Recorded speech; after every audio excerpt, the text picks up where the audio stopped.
LeBron James, he had an interview, and he had mentioned as far as motivation, chasing ghosts.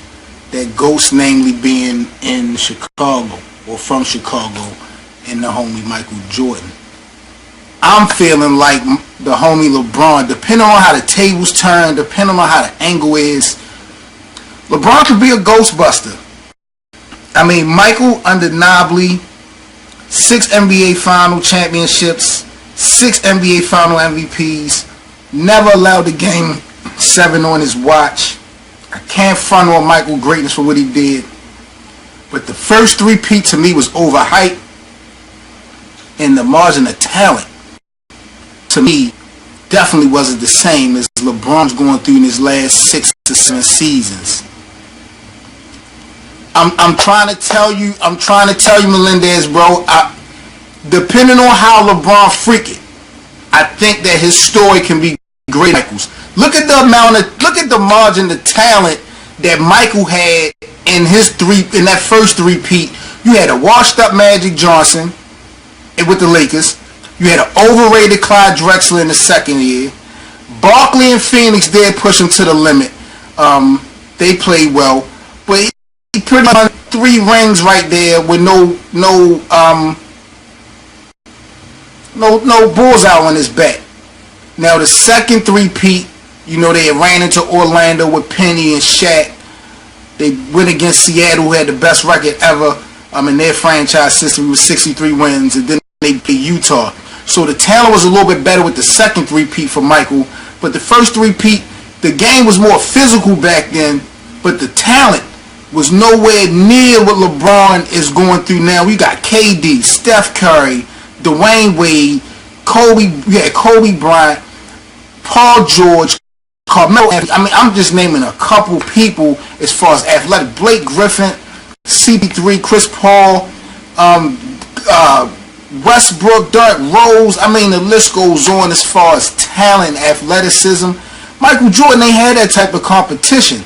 And LeBron has went to 6 straight finals at a level that's unbelievable.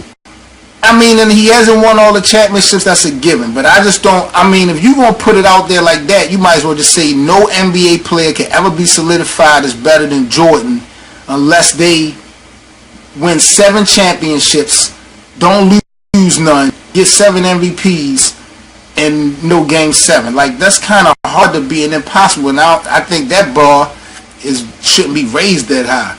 LeBron, I mean, he gonna have to at least repeat or 3-peat in Cleveland, but bringing a chip to Cleveland, yo, was huge. I get you, 6-0 versus 3-4.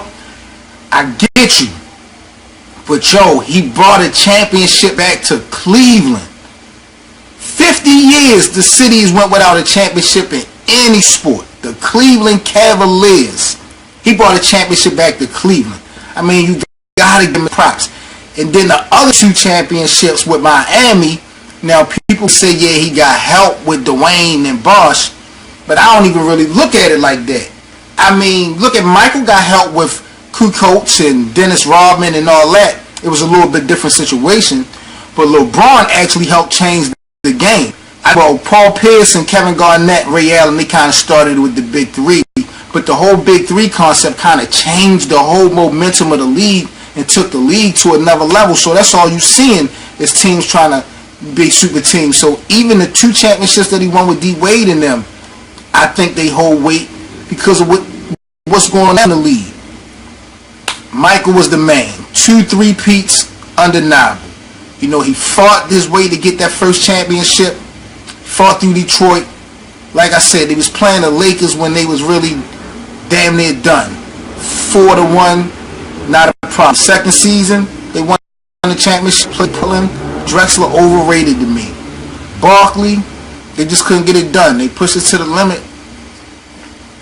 Jordan is the man, but I swear down to God that LeBron, depending on how the fucking blocks fall, LeBron could definitely wind up. I mean, we in the time of social media. LeBron James could wind up being the best basketball player in NBA history, man.